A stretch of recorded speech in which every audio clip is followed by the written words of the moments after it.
And the next day, Master, the king and his daughter will be riding this way today. His daughter? The princess? Yes, Master. The most beautiful princess in the world. Yes, I have seen her once, from a distance. She is indeed very beautiful. Ah, but she'd never look twice at such a poor fellow as I. Master, if you will only follow my advice, your fortune will be made. Your advice, Puss? Well, we can't be worse off than we are now, so tell me your plan. Later today, when the king and the princess come near, here's what you shall do. You shall go. In the afternoon, the king, the princess, and all their court came riding by in their carriages. Quickly, master. Do as I said. Go to the river and bathe. All right, Puss, but what about my clothes? I shall take care of them, master. John did as the cat said. He went nearby to the river, hung all his clothes on a tree, and went into the water. And remember what I told you. You are not John the miller's son. You are the Marquis of Carabas. The Marquis of Carabas? All right, Puss, if you say so, I shall be the Marquis of Carabas. Remember. While John was bathing, Puss took all of his clothes from where they were hanging on the tree and buried them in the ground. Soon the king and all his party came riding by. Here they come. Now for the rest of my plan. Help! Help! My lord and master, the Marquis of Carabas, is drowning! Save him! Save the Marquis! Who, the Marquis of Carabas? Guards! Guards, rescue him! To the river, quickly, quickly! The guards ran to the river, and John, following Puss's plan and pretending to be drowning, allowed himself to be rescued. One of the guards ran back to the king and reported on saving the Marquis. Good, good. Now please bring him here to me.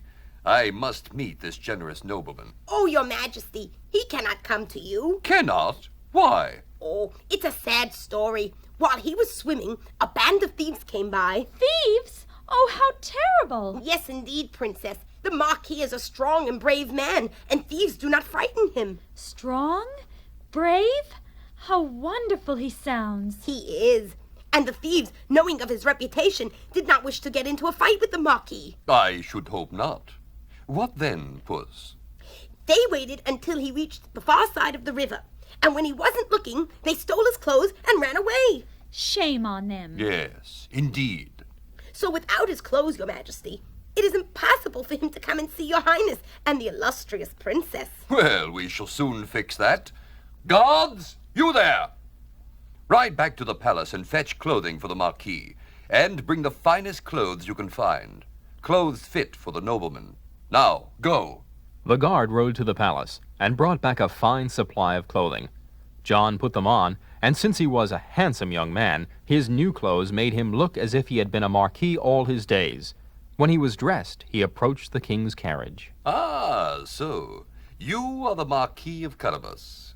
Well, you do indeed look like a nobleman, through and through. Right, daughter? Yes, father. Thank you, your highness, and thank you, princess. Perhaps the Marquis would like to ride in our carriage while we see the countryside. An excellent idea. Marquis, will you do us the pleasure? Say yes, master. Yes, your majesty. Thank you. John climbed into the royal carriage, and the grand procession rode slowly along. Puss ran on ahead of them, and soon he came to some peasants who were mowing in a meadow. You there! The king is coming past here shortly, and if you do not say that these fields belong to the Marquis of Carabas, I shall have your master chop you all into mincemeat. When the king drove by and asked whose splendid meadows these were, the mowers, all frightened, told him they belonged to the Marquis of Carabas. Very fine lands, Marquis. Thank you, sir. Let's go on. Puss ran ahead of the carriage again and came to a wheat field where some reapers were working. Reapers, the king is coming past here shortly, and if you do not say that these fields belong to the Marquis of Carabas, I shall have your owner chop you into mincemeat. And when the king drove by and asked whose bountiful wheat fields these were, the reapers, frightened, said they belonged to the Marquis of Carabas. Goodness me, such beautiful lands, and such bountiful crops. My word, you must be a very rich man, Marquis, very rich indeed. Oh, it's nothing, your majesty. Nothing? How modest, Marquis, but I like that in a young man. Don't you, daughter? Yes, Father. The procession continued, and Puss kept running ahead of the royal carriage, frightening everybody he met into saying that the land belonged to the Marquis. How exquisitely impressive, my dear Marquis. Almost all of this part of the country appears to belong to you. Why, you are almost as rich as I. It seems that way, Your Majesty. Soon the cat came to a great castle. It belonged to a wicked giant ogre. In fact, all the countryside and all the fields and people working on them really belonged to the ogre. He was harsh and cruel, and all the people who lived on his lands were afraid of him. Now Puss had known this, and he had used it to frighten them into saying what he wished. Puss went to see the ogre. Oh, great ogre, what an honor to meet you. And who are you?